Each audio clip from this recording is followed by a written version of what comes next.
Hey everybody, walk the lines. We just survived the first 4 days of the NCAA tournament, barely. Back here on a Monday, getting you ready for the Sweet 16. Always pride ourselves in having those big games for you consistently. We're doing it every year. We're going to do it again this year. Sweet 16, Elite 8, Final Four, especially that championship when all the money comes rolling in. But there's a lot of games. Let's talk about those first 4 rounds real quick. It was a tale of just, who are these teams? Who are they? Who is this Michigan team all of a sudden looking good, looking good? Where were they all year? I'll say it again. I'll stand by it. They did not earn the right to get here. Yet they are here, and they are in the Sweet 16. That's all there is to it. Iowa State. Look, I want to give Iowa State a little bit of credit. You couldn't have looked worse than you did in the Big 12 tournament. They were an absolute train wreck coming down the end of last season after a good start. But here they are, Sweet 16, same thing. Their defense is pretty good. Their offense is extremely limited. And it's going to get them in trouble, and they won't be the national champions and blah, blah, blah. And you already know that. But give them credit where credit's due. They made it farther than I thought they were going to. And pretty much everybody thought they were going to, except a Homer fan. Wisconsin and Creighton, my hats are off to you. You get excuses for me. Terrible injury bug at the wrong time. Point guard for Wisconsin, Davis was hobbled. The 2/3 of the backcourt were not good.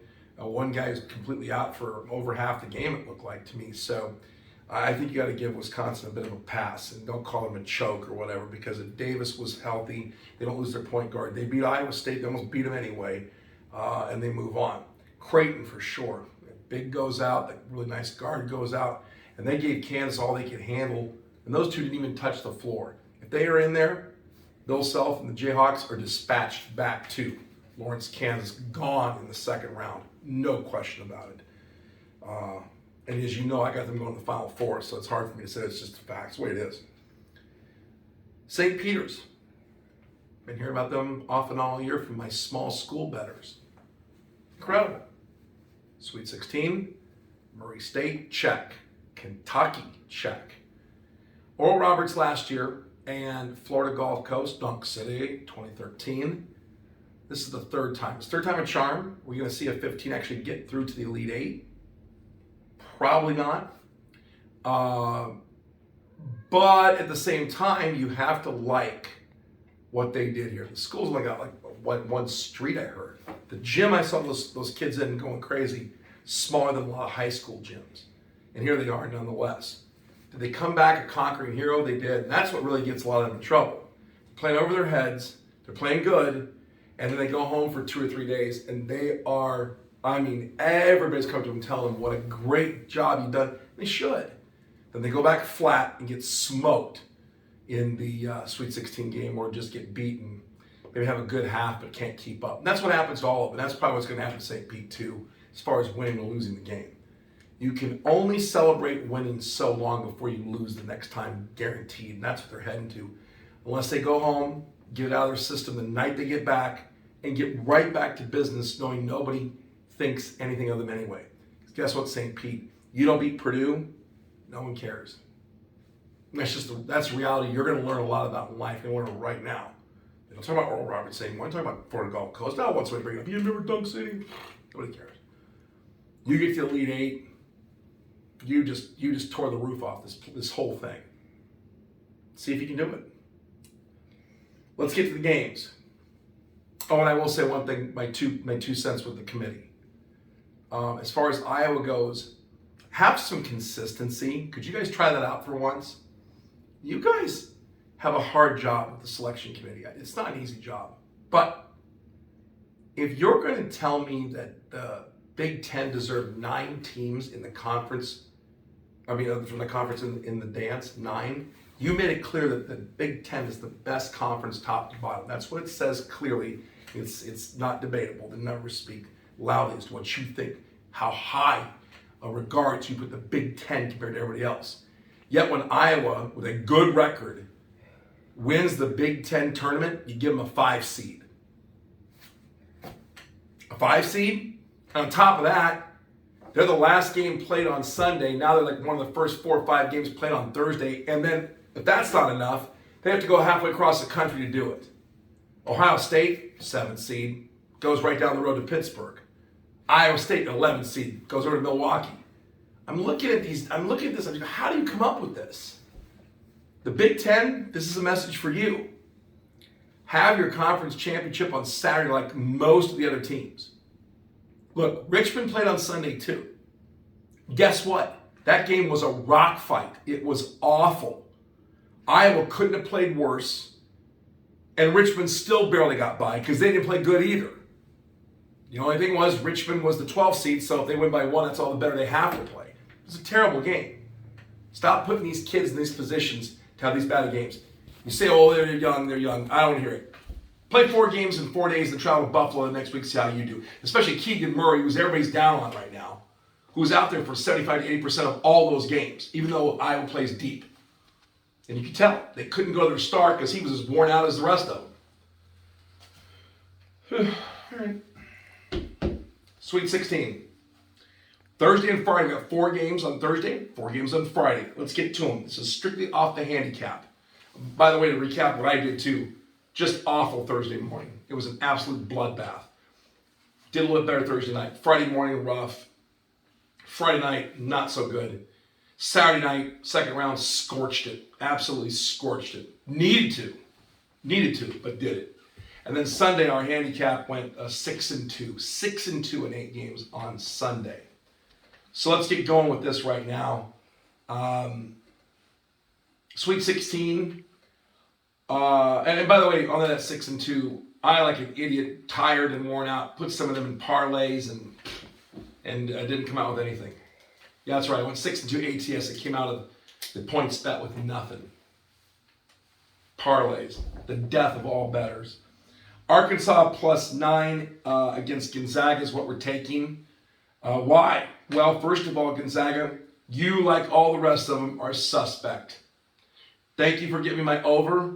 Thank you for not beating Memphis by more than 4. You barely escaped that game. Worked out perfect. You know what? I told you guys, this is the most suspect 1 and 2 lines we've ever had. It's true.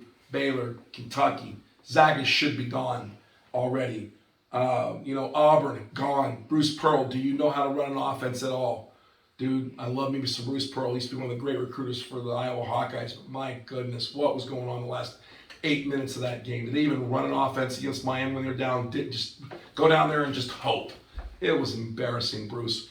Get a coach in there that can run an offense. Recruit the way you know how to recruit, and you'll have a ring. Keep it this way, it'll be bounced again. No matter what kind of day. We have more talent in that guard than Shakari Smith or whatever. I mean, you guys got tons of talent. That was embarrassing.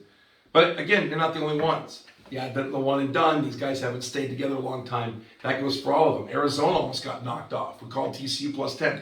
They goes to overtime. TCU should have won the game outright. This is a suspect 1 line. Creighton almost took out Kansas. Believe me, this is a suspect 1 line. It's a suspect 2 line. Don't be surprised come Final Four day if there's one seed in there, and if there is, there's probably a 1 champion. It'd be shocking if there was an all 1 versus 1 championship to me at this point. Would be pretty mind blowing. The way this is going so far is all I'm saying. Let's get to it. Gonzaga, lackluster against Georgia State for 30 minutes. Last 10 minutes blew it up. Then they played Memphis, barely got by. Arkansas, hard game with Vermont, hard game with New Mexico State. Didn't look impressive. Arkansas did not look impressive. Survived is what they did, as well as Gonzaga in that second game they played.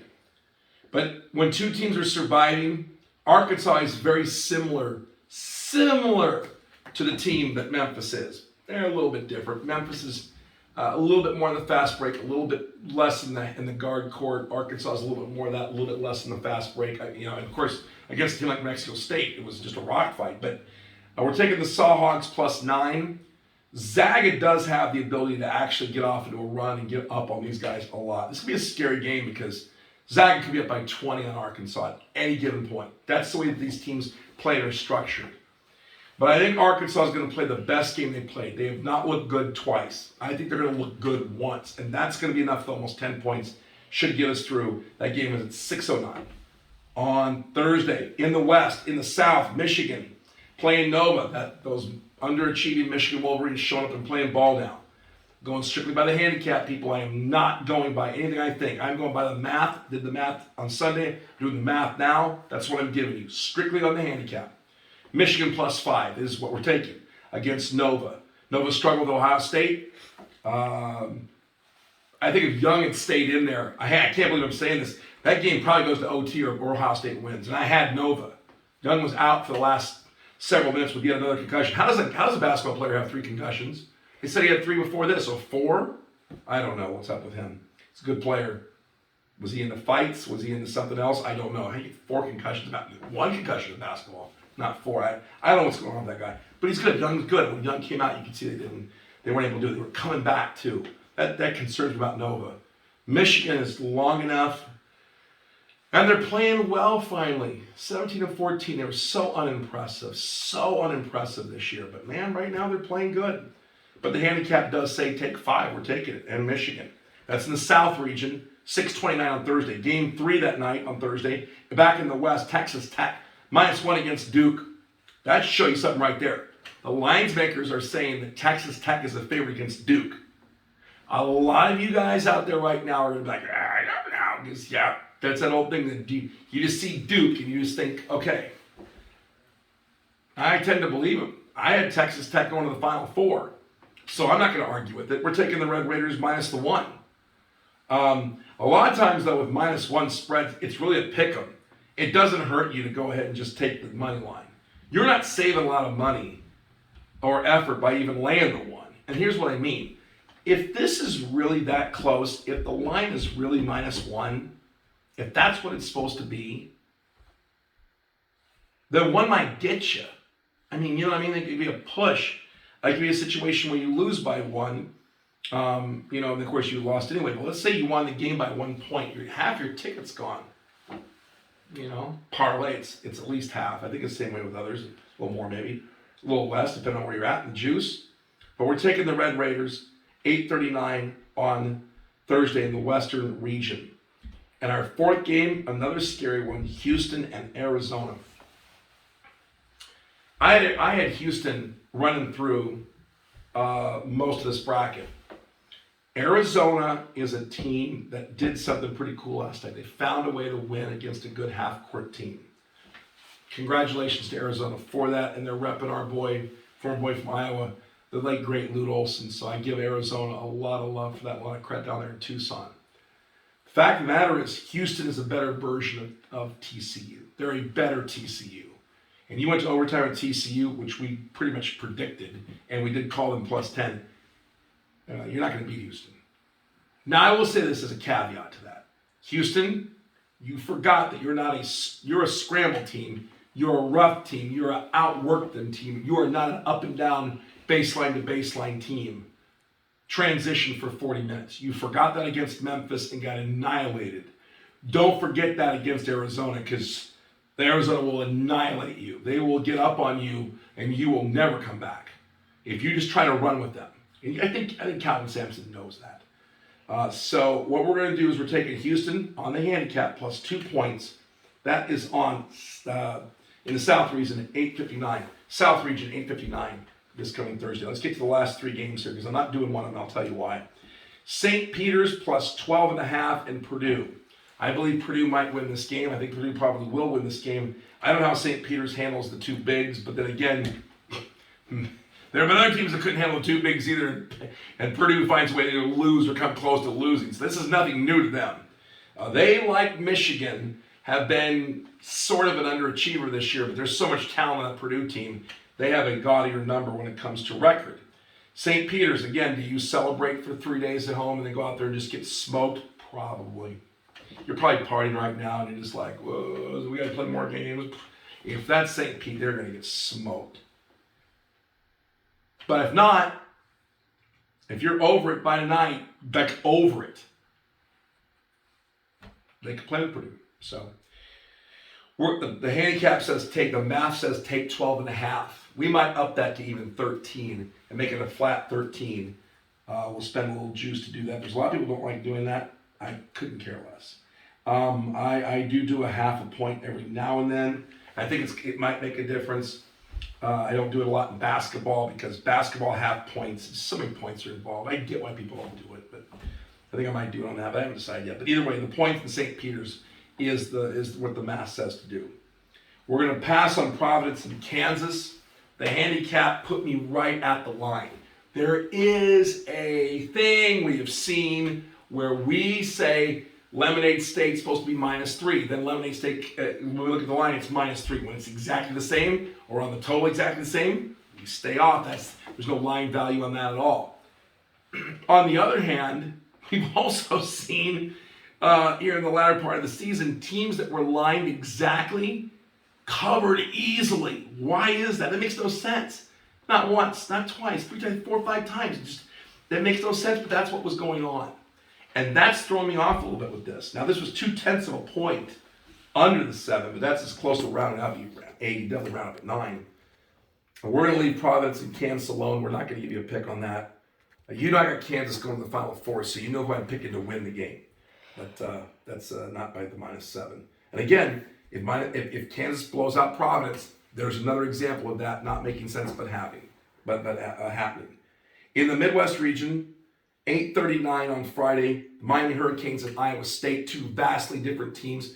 I will say this, Miami will not push around Iowa State like they did Auburn. There's no way they can. But I do believe they'll score enough to get past the 2.5. It could be a rock fight for a half.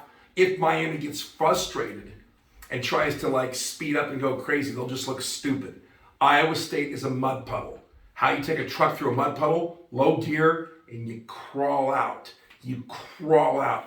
Miami will get going a little bit, get a little lead, and keep crawling away from Iowa State because Iowa State is going to muck this game up and make it look almost unwatchable. That's how they've been winning. That's their style. That's what they come in with.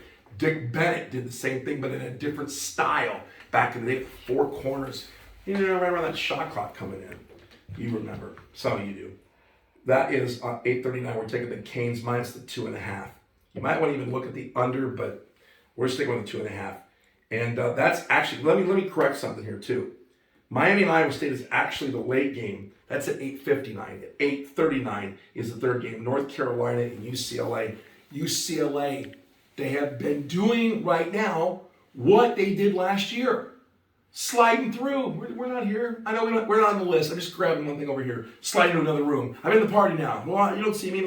No one cares. No one thinks they're any good. We finally got off our tail and bet against St. Mary's. They took care of business. UCLA's scary. They got all 5 guys back. Who can say that they went to the Final Four last year? Nobody. The Elite Eight, nobody that I know of. They're scary.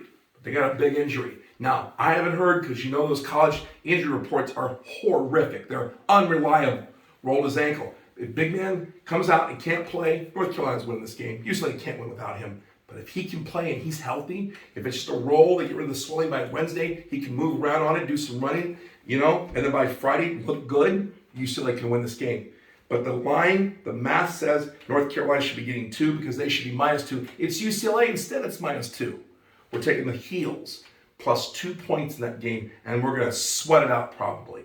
Now, if he can't play, then I ain't going to be sweating anything. The Heels will roll. Otherwise, this is going to be a barn burner.